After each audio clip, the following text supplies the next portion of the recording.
Big cinema. ఇన్నేళ్ళు మీకు చిరాకు పెట్టించా, ఇక ఈసారి అలా ఉండదంటూ ప్రీ రిలీజ్ లో ఉదరగొట్టాడు మన మాస్ మహారాజ్. మరి భారీ అంచనాలతో బరిలోకి దిగిన మాస్ జాతర వాటిని అందుకుందా? రవితేజ ఫ్లాపుల పరంపరకి ఈ సినిమా అయినా ఎండ్ కార్డ్ వేసిందా? Let's watch. జమానా మారుతుంది కానీ మన డైరెక్టర్స్ మారట్లేదు. దానికి మరో ఎగ్జాంపులే తాజాగా థియేటర్లోకి అడుగుపెట్టిన మాస్ జాతర. రిస్క్ ఎందుకనుకున్నాడా లేక ఫ్యాన్స్ ఆదుకుంటారనుకున్నాడో తెలీదు కానీ రవితేజపై యాక్షన్ సీక్వెన్స్ పై పెట్టిన శ్రద్ధ కథాకథనాలపై పెట్టలేకపోయాడు డైరెక్టర్. కానీ 10 ఏళ్ల కిందటి సినిమానే మళ్లీ తిప్పి తిప్పి చూపిస్తామంటే రవితేజ ఫ్యాన్స్ కైనా చిరాకు పుట్టడం సహజం. అచ్చంగా అదే జరిగింది ఈ సినిమాలో. కథ విషయానికి వస్తే లక్ష్మణ్ భేరి ఓ రైల్వే పోలీస్ వరంగల్లో ఓ పొలిటీషియన్ కొడుకుని కొట్టి అడవివరం అనే ఏజెన్సీ ఏరియాకి ట్రాన్స్ఫర్ అవుతాడు. అక్కడ శివుడు గంజాయి పంట పండిస్తూ కలకత్తాకి స్మగ్లింగ్ చేస్తుంటాడు. ప్రభుత్వ పెద్దల అండదండలు, పోలీస్ వ్యవస్థ అతని కనుసన్నల్లో ఉండటంతో ఆ ప్రాంతమంతా శివుడు కంట్రోల్లోనే ఉంటుంది. అలాంటి ప్రాంతానికి వెళ్లి శివుణ్ణి మట్టుపెట్టడానికి లక్ష్మణ్ భేరి ఎలాంటి రిస్క్ చేశాడన్నది మాస్ జాతర కథ. ఇది రవితేజ 75వ చిత్రం, అంటే ఓ ల్యాండ్ మార్క్ మూవీ. అలాంటి సినిమా ఎంత కొత్తగా ఉండాలి, దానికోసం ఎంత ఎఫర్ట్ పెట్టాలి. కానీ అదేమీ లేకుండా రొటీన్ మీటర్లో మూవీని చుట్టేశాడు భాను. విలన్ క్రూరత్వం, హీరో ఎలివేషన్, 4 కామెడీ సీన్స్, మధ్యలో మ్యాచ్ చేస్తూ 4 పాటలు. దీంతోనే ఇండస్ట్రీలో సక్సెస్ కొట్టేద్దామనుకున్నాడు.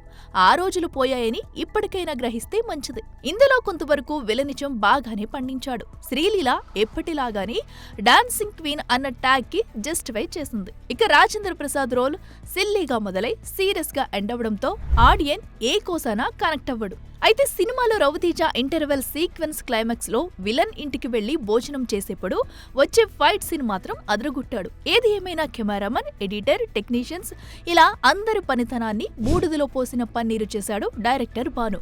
చూడాలి మరి రెండో సినిమాకైనా ఒళ్ళు దగ్గర పెట్టుకుంటాడో లేదో.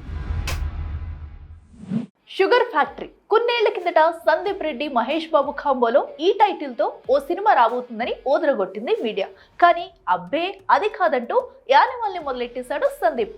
కానీ అప్పుడు జస్ట్ బ్రేక్ మాత్రమేనంటూ స్పిరిట్ తర్వాత ఇదిగో మళ్ళీ ఇలా మహేష్ తో సినిమాని ప్లాన్ చేయబోతున్నాడట ఈ టాలీవుడ్ సెన్సేషన్. ప్రభాస్ తో సినిమాని అలా మొదలు పెట్టబోతున్నాడో లేదో మరో సినిమాని లైన్లో పెట్టేస్తున్నాడట డైరెక్టర్ సందీప్ వంగ. అప్పుడెప్పుడు మహేష్ తో షుగర్ ఫ్యాక్టరీ తీస్తానని తిరిగిన సందీప్ కాంబో సెట్ అవ్వక యానిమల్ ని పట్టాలెక్కించాడు. అయితే నవంబర్ నెలలో సెట్స్ పైకి వెళ్లనున్న స్పిరిట్ ని పూర్తి చేసి మహేష్ తో సినిమా చేస్తే ఎలా ఉంటుందని ప్లాన్ చేస్తున్నాడట.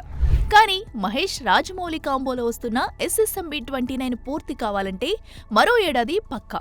అంటే ఆలోపు స్పిరిట్ ను పూర్తి చేసి సందీప్ మహేష్ కోసం సిద్ధం కావాల్సి ఉంటుందన్నమాట. అయితే యానిమల్ పార్క్ అంటూ రణబీర్ తో యానిమల్ సీక్వెల్ తీస్తాడన్న టాక్ వినిపించింది. మరి ఈలోపు మహేష్ తో సినిమా అంటూ వార్తలు రావడం కాస్త ఆశ్చర్యమే. ఏది ఏమైనా కంటెంట్ డ్రివెన్ సినిమాలతో ఎమోషన్స్ ని, హ్యూమర్ రిలేషన్స్ ని హై ఇంటెన్స్ లో ప్రొటెక్ట్ చేసే సందీప్ మహేష్ బాబుతో సినిమా తీస్తే మాత్రం ఇండస్ట్రీలో ఓ క్లాసిక్ దొరికినట్టే. కావాల్సిందల్లా ఈ ఇద్దరి కాంబో సెట్ అవడమే. చూడాలి మరి. గజిబిజి మేళం గందరగోళం అన్నట్టుగా ఉన్న మన సినీ సెలబ్రిటీస్ల లైనప్లపై ఎప్పుడు క్లారిటీ వస్తుందో. రిలీజ్ డేట్ ముంచుకొస్తున్న అప్డేట్స్ ని అంత ఈజీగా వదలట్లేదు మన మేకర్స్. కానీ ఇదిగో రిలీజ్ వచ్చే ఏడాదైనా ప్రమోషన్స్ ని పరుగులు పెట్టించే పనిలో పడ్డాడు మన పెద్ది. ఈ క్రమంలోనే సినిమాలో ఫస్ట్ సాంగ్ ని ఇదిగో ఇలా రెహమాన్ లైవ్ కాన్సర్ట్ లో వదలబోతున్నాడన్న వార్తలు ఇప్పుడు సోషల్ మీడియాలో తెగ హైలైట్ అవుతున్నాయి. గేమ్ చేంజర్ బోల్తా పట్టంతో వన్ అండ్ ఓన్లీ అన్నట్టుగా పెద్దిపైనే ఫోకస్ పెట్టాడు మన గ్లోబల్ స్టార్. సినిమా కూడా సూపర్ గా వస్తుందన్న టాక్ వచ్చేయడంతో ఫుల్ హ్యాపీ మోడ్ లోకి వెళ్లిపోయారు మెగా ఫ్యాన్స్. ఇక సినిమా వచ్చే ఏడు మార్చి 27న విడుదల రిలీజ్ డేట్ కూడా అనౌన్స్ చేసుకుంది. అయితే విడుదలకి మరింత టైం ఉంది కదా అని ఎక్కడా గ్యాప్ ఇవ్వట్లేదు చరణ్. ఇందులో భాగంగానే workouts, song shoots, movie updates అంటూ ఏదో రకంగా పెద్దిని ప్రమోట్ చేస్తోన్న మేకర్స్ తాజాగా మూవీ నుండి ఫస్ట్ సాంగ్ ని వదిలే వెళ్లేందుకు రెడీ అయ్యారని తెలుస్తోంది. దీనికి నవంబర్ 8న రామోజీ ఫిలిం సిటీలో జరిగే ఏఆర్ రెహమాన్ లైవ్ కాన్సర్ట్ వేదిక కానుందట. ఇక ఇదే సినిమాకి రెహమాన్ మ్యూజిక్ డైరెక్టర్ అన్న విషయం తెలిసిందే. ఇప్పటికే పాటల కోసం యూనిట్ శ్రీలంకని చుట్టేసింది కూడా. ఈ సినిమా తర్వాత చెర్రీ, సుక్కు కాంబోకి షిఫ్ట్ కానున్నాడు. చూడాలి మరి. స్పోర్ట్స్ బ్యాక్ డ్రాప్ లో జాన్వి, శివరాజ్ కుమార్, జగపతి బాబు వంటి సాలిడ్ కాస్టింగ్ నటిస్తోన్న ఈ సినిమా చరణ్ కి గేమ్ చేంజర్ జ్ఞాపకాల్ని మరిపిస్తుందో లేదో. బాహుబలి ది ఎపిక్ బాటలో మరిన్ని సినిమాలు నడవనున్నాయా? 2 భాగాలుగా వచ్చిన సినిమాలు ఇప్పుడు ఒకే సినిమాగా అలరించనున్నాయా? అందులో భాగంగానే పుష్ప, కేజీఎఫ్, మేకర్స్ 2=1 అంటూ సరికొత్త డిస్కషన్ కి తెరతీశారా? అసలు మన మేకర్స్ స్టార్ట్ ప్రాసెస్ ఏమై ఉంటుంది? ఆల్రెడీ వచ్చిన సినిమాల్ని సరికొత్తగా ప్రెజెంట్ చేసే పనిలో పడ్డారు మన మేకర్స్. అందులో భాగంగానే ఇప్పటికే కొన్ని సినిమాల స్క్రీన్ ప్లేని మార్చేసి మళ్లీ వదిలే పనిలో కొందరుంటే, 2 భాగాలుగా వచ్చిన సినిమాల్ని ఒకే భాగంగా వదిలి మరోసారి కాసులు కొల్లగొట్టే పనిలో మరికొందరు ఉన్నారు. ఈ లిస్ట్ లో ఇప్పటికే బాహుబలిని కలిపేసి మొదటి ప్లేస్ కొట్టేశాడు కూడా. ది ఎపిక్ అంటూ వచ్చిన సినిమా స్ట్రైట్ సినిమాలకి దీటుగా కలెక్షన్స్ రాబడుతూ ఉండడంతో మిగతా మేకర్స్ కూడా అదే బాటలో నడిచేందుకు రెడీ అవుతున్నారట. అలా ప్రశాంత్ నీల్ దర్శకత్వంలో యష్ హీరోగా 2 భాగాలుగా వచ్చిన కేజీఎఫ్ ని అల్లు అర్జున్ హీరోగా సుకుమార్ డైరెక్షన్ లో రూపొందిన Pushpa the rise, Pushpa the rule సినిమాల్ని ఒక సినిమాగా కుదించి తీసుకొస్తే ఎలా ఉంటుందని ఆలోచిస్తున్నారని తెలుస్తోంది. ఇప్పటికే ప్రూవ్ చేసుకున్న సినిమాలు కాబట్టి మూవీ లవర్స్ మరోసారి చూస్తారేమో, కానీ జనరల్ ఆడియన్స్ ఆల్రెడీ చూసిన సినిమాల్ని ఎలా చూస్తారన్నదే డౌట్. ఎందుకంటే అన్ని సినిమాలు బాహుబలి ది ఎపిక్ అవుతాయని చెప్పలేం మరి. అయితే ఇలా 2-3 భాగాలుగా చేసి హిట్ కొట్టిన ఫిల్మ్ మేకర్స్ ఉన్నట్లే అనవసరంగా పార్ట్స్ గా డివైడ్ చేసుకుని ఫ్లాప్లు చూసిన మేకర్స్ కూడా ఉన్నారిక్కడ. అలా అనవసరంగా వచ్చిన పెదకాపు 1, ఈగల్, కబ్జా, స్కంద వంటి సినిమాలు మళ్లీ 2వ పార్ట్ వైపు కన్నెత్తి కూడా చూడలేకపోయాయి. చూడాలి మరి జక్కన్న మొదలుపెట్టిన ఈ సరికొత్త ట్రెండ్ మిగతా మేకర్స్ కి ఎలా వర్కౌట్ అవుతుందో. కమిట్మెంట్స్ ఎక్కువ, కంటెంట్ తక్కువ అన్నట్టుగా ఉంది ప్రశాంత్ వర్మ వ్యవహారం. హనుమాన్ ఇచ్చిన జోష్తో ఎడాపెడా అడ్వాన్స్లు అందుకున్న ఈ కుర్ర డైరెక్టర్ ఇప్పుడు ఏ సినిమా చేయాలో తెలియక జుట్టు పీక్కుంటున్నాడు. దీంతో డబ్బులు ఇస్తావా లేక ప్రాజెక్ట్స్ చేస్తావంటూ ఇదిగో ఇలా ప్రశాంత్ పై ఫైర్ అవుతున్నారట ఫిల్మ్ ప్రొడ్యూసర్స్. హనుమాన్ ఏ ముహూర్తాన సినిమా 100 కోట్ల క్లబ్ లో అడుగుపెట్టిందో కానీ అడ్డంగా బుక్ అయిపోయాడు ప్రశాంత్ వర్మ. సినిమా సక్సెస్ అయితే ఎవరైనా హ్యాపీ మోడ్ లోకి వెళ్ళిపోతారు. కానీ సక్సెస్ ఇచ్చిన జోష్ లో నిరంజన్ రెడ్డి, సుధాకర్ చెరుకూరి, డివివి దానయ్య, మైత్రి మూవీ మేకర్స్, హోంబలే ఫిల్మ్స్ ఇలా ఎవరి నుండి అడ్వాన్స్ వచ్చినట్టే పాకెట్లో వేసుకున్నాడు. దీంతో ఇప్పుడు ఎవరి సినిమా చెయ్యాలో తేల్చుకోలేకపోతున్నట్ట ఈ కుర్ర డైరెక్టర్. వాస్తవానికి ప్రశాంత్ తో సినిమా అంటే పాన్ ఇండియా సినిమానే. మేకర్స్ కూడా ప్రశాంత్ ని నమ్మే కాసులు కుమ్మరిస్తాయి. అలా ప్రభాస్, రిషబ్ శెట్టి లాంటి స్టార్ హీరోలతో పాటు దాదాపు 10 సినిమాలు ప్రశాంత్ వర్మ పేరు మీద అనౌన్స్ అయ్యాయి కూడా. కానీ ఇప్పుడున్న బిజీలో వీటిలో చాలా సినిమాలకి 5 ఏళ్ల దాకా డేట్స్ ఇవ్వని పరిస్థితి. దీంతో కథ ఇస్తాననో, సినిమా సూపర్విజన్ చేస్తాననో, షో రన్నర్ గా ఉంటాననో ప్రశాంత్ ప్రపోజల్ పెడుతుంటే చేస్తే సినిమా చేయాలి లేదా డబ్బులివ్వాలి అంటూ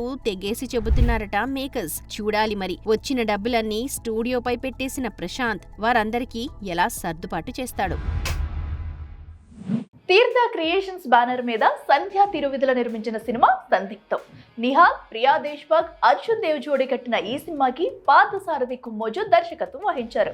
ఇక ఈ సినిమా త్వరలో రిలీజ్ కానున్న సందర్భంగా టీజర్ ను రిలీజ్ చేసింది చిత్ర యూనిట్. పార్థు గారితో లాంగ్ బ్యాక్ ఒక ప్రాజెక్ట్ చేసాం.